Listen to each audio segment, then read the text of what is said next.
Hello and welcome to Organizer Training. Thank you for volunteering to be the organizer for your service unit.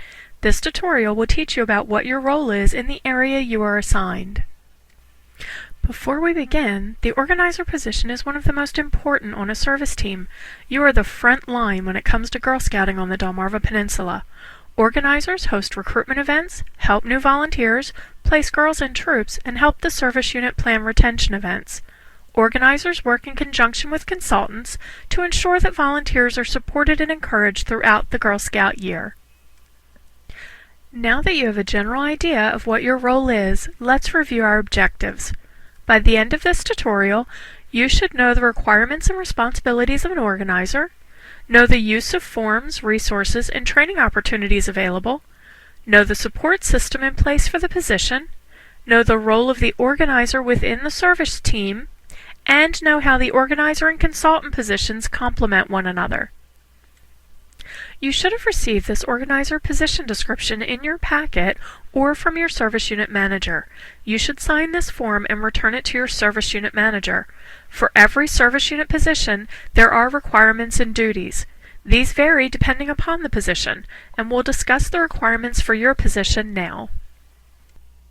All service team members are held to certain requirements. The top 5 are shown on the slide, and additional requirements are listed on your position description.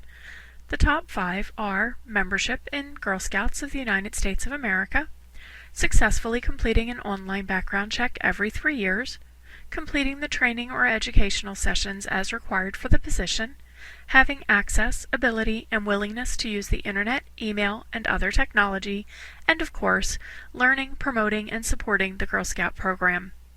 Take a look at your position description and make sure that you understand all of these requirements.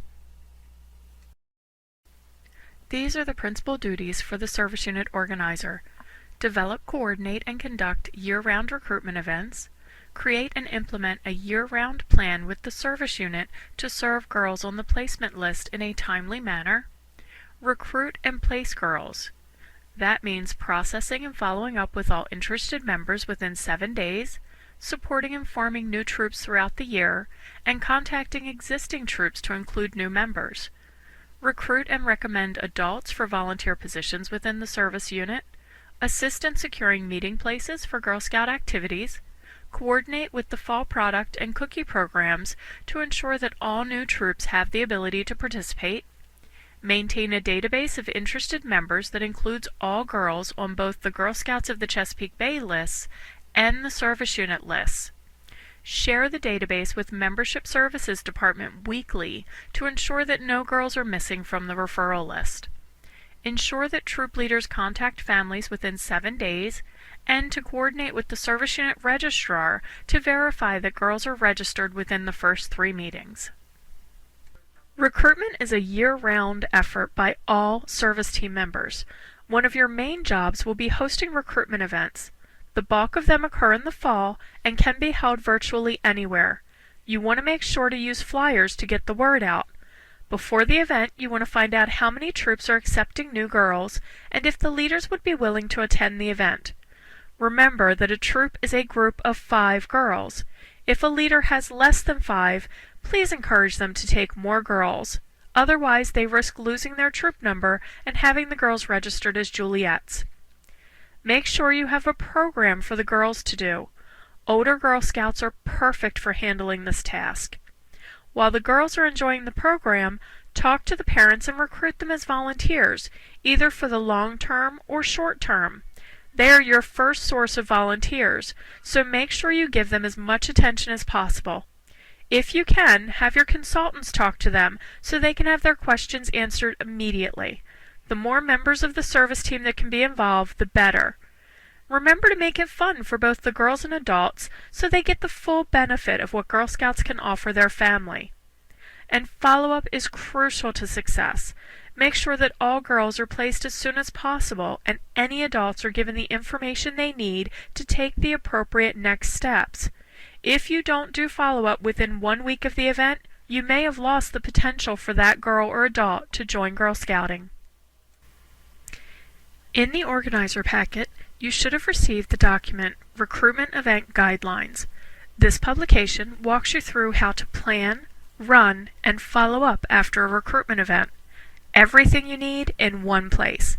The most important information is to make sure to give the Council approximately 4 weeks if you'd like us to print flyers for your event. The Council can also provide any materials you need, such as referral forms, blank registration forms, and new volunteer packets.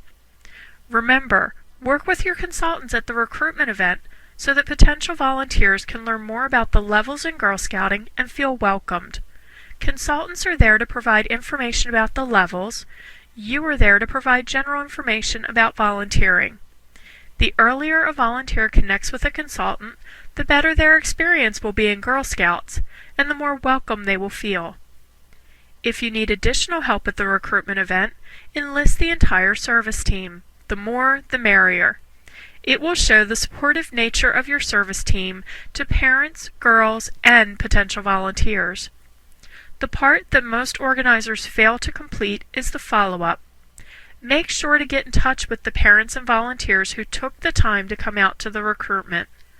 Girls should be placed in troops and pathways as soon as possible. New volunteers should be followed up with, and all documents turned into the service unit as soon as they are received. The shorter the wait time, the better the chance to keep the volunteer interested. Remember, strike while the iron is hot.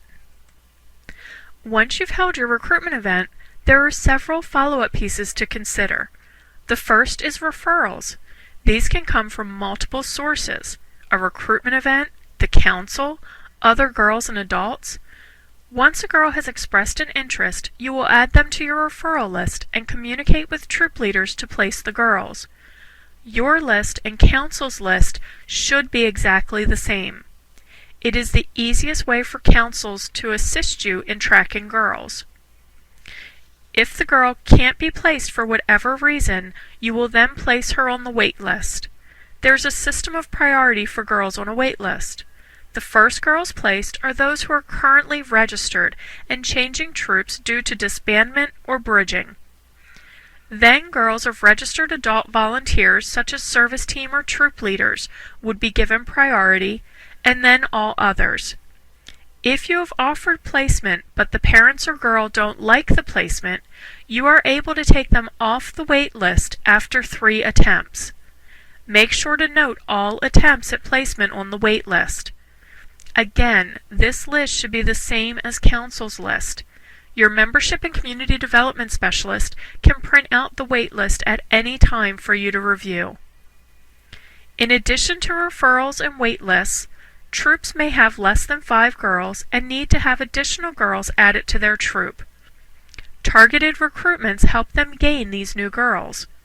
Targeted recruitments are smaller, more specific events or flyers aimed at increasing a certain grade level's involvement in Girl Scouts. For example, if a Brownie troop is looking for more girls in the Lewis area, a flyer would be created with council's help to target 2nd and 3rd grade girls at Richard Shields Elementary, or a Bring a Buddy event at the troop level or service unit level to increase the girls in the troop. Your membership and community development specialist can assist you with targeted recruitment efforts in your area.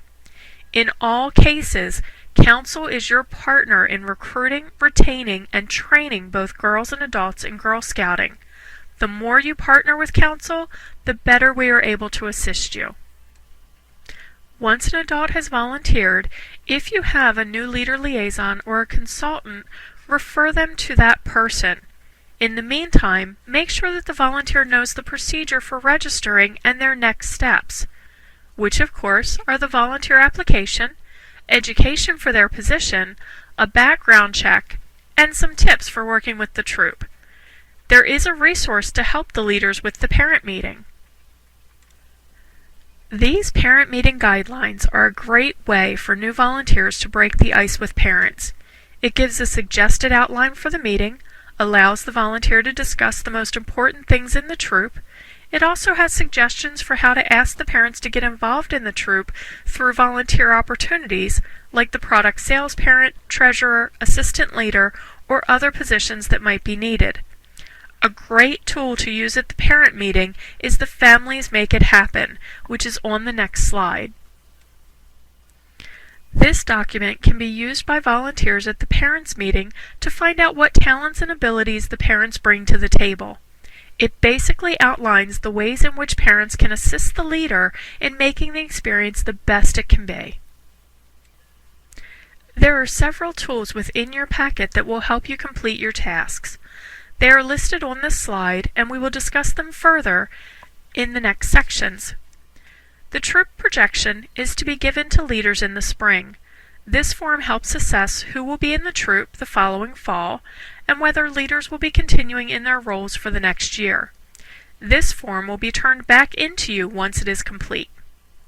You will take the information and put it on your troop projection summary sheet so that you have one place to look for all the information you need. The answers on the troop projection will determine whether you need new volunteers, have places for new girls to be put, or whether you need to form new troops to service girls you may get at a fall recruitment event. The worksheet for organizers is similar to the troop projection sheet in that it tracks the number of girls in troops. The difference is that this worksheet is used throughout the year to maintain the statistics on the girls and volunteers in troops.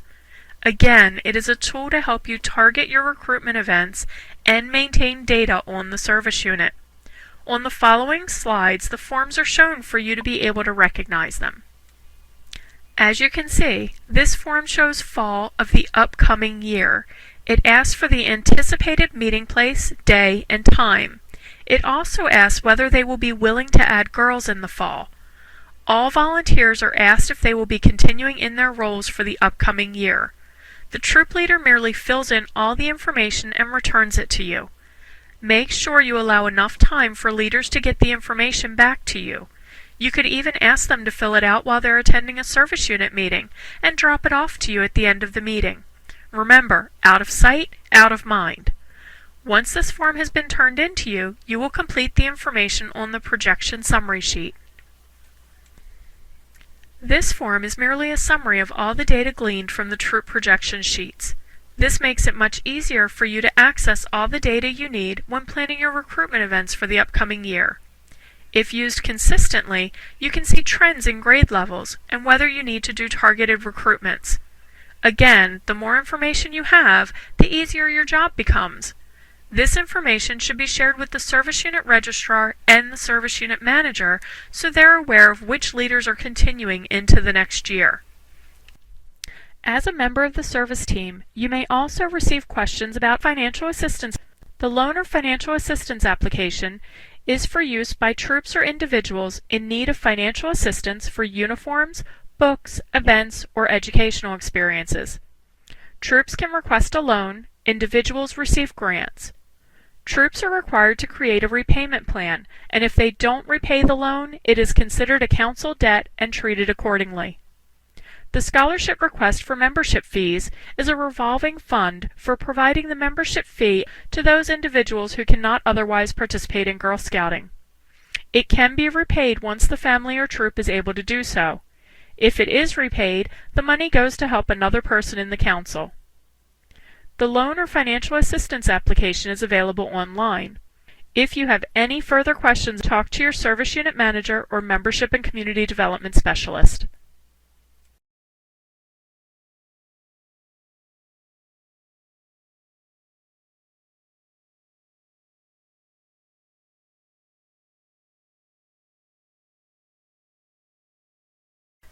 Thank you for taking time to complete your training, for supporting the girls and adults in your community, and for taking on the role of organizer. There's a short quiz that will open when you click the button. Please complete it to receive credit for taking the training. Good luck in your role as organizer. We hope you're now more familiar with the role and how you fit in the service unit. If you have any questions, contact your service unit manager or membership and community development specialist.